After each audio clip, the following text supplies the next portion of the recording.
сәлеметсіздер ме, құрметті көрермендер? Сіздермен бірге Эльнара. Менің каналыма қош келдіңіздер. Бүгін сіздермен Алания туралы пайдалы ақпаратпен бөліскім келіп тұр. Егер сіз Аланияға барам десеңіз, осы видео сізге пайдалы болады деп үміттенемін.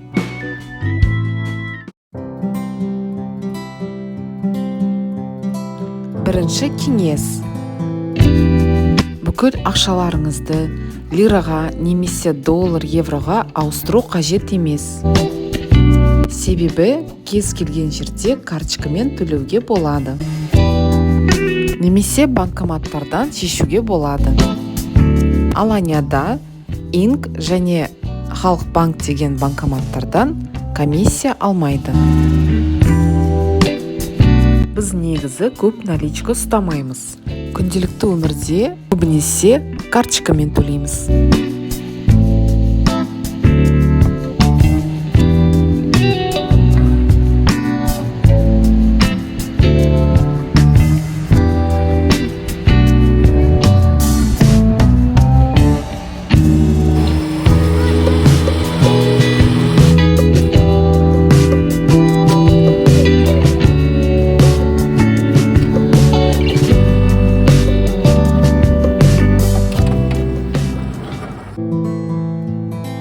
Екінші кеңес. Автобусқа кіру өзінің бір этикеті бар.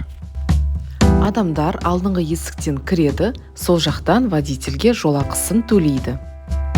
Шыққан кезде артқы есіктен шығады. Осылай кезекпен автобустың ішіне кіреді.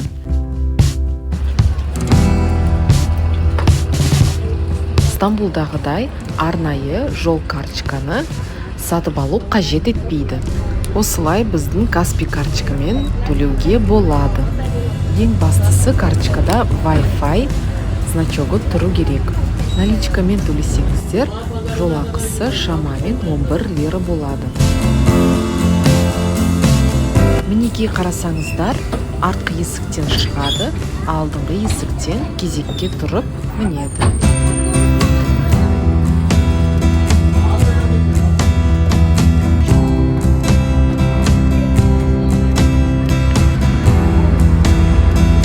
Айтпақшы, аялдамада адамдар тұрмаса, водитель тоқтамайды. Сол үшін шығар алдында осы батырманы басу керек.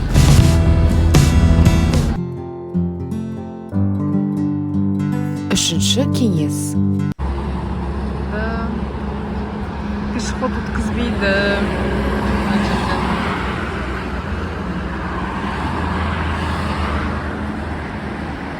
Адамдар пешеход отырса да, олар бірінші машиналарды өткізеді. Негізі абай болу керек. Жолда өтіп жатқан кезде. Басып кету мүмкін. Аланияда жаяу жүргіншілерді өткізбейді. Сол үшін жолда өткен кезде абайлап өту керек.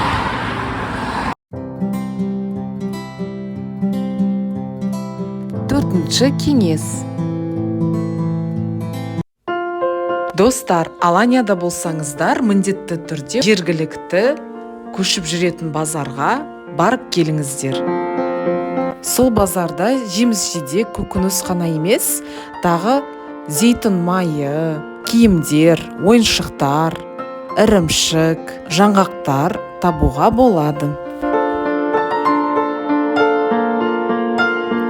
Базардағы тауарлар табиғи әрі арзан. Айтпақшы, базарда тек наличкамен қабылдайды.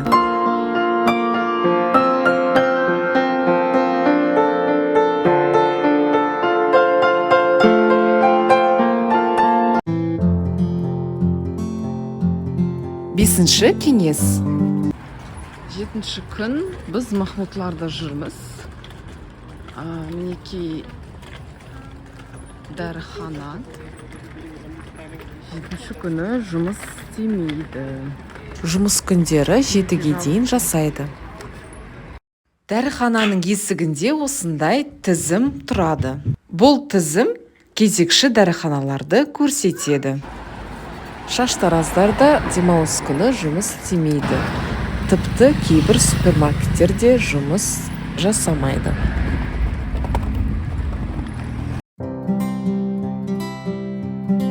Алтыншы кеңес. Мінекей осылай далада өсіп тұрады. Пожили полгода и у них закончились финансы.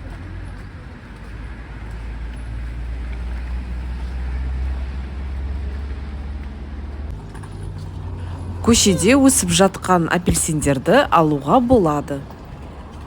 Далада өсіп тұрады. Бірақ көбінесе олардың дәмдері қышқыл болады.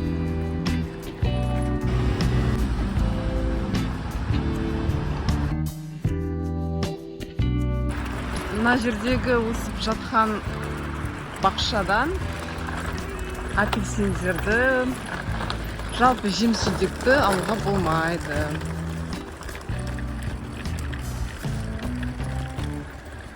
Осы видео пайдалы болған деп үміттенемін. Қарағандарыңыз үшін көп рахмет. Лайк және подписка қоюды ұмытпаңыздар. Келесі видеоға дейін сау саламатты болыңыздар.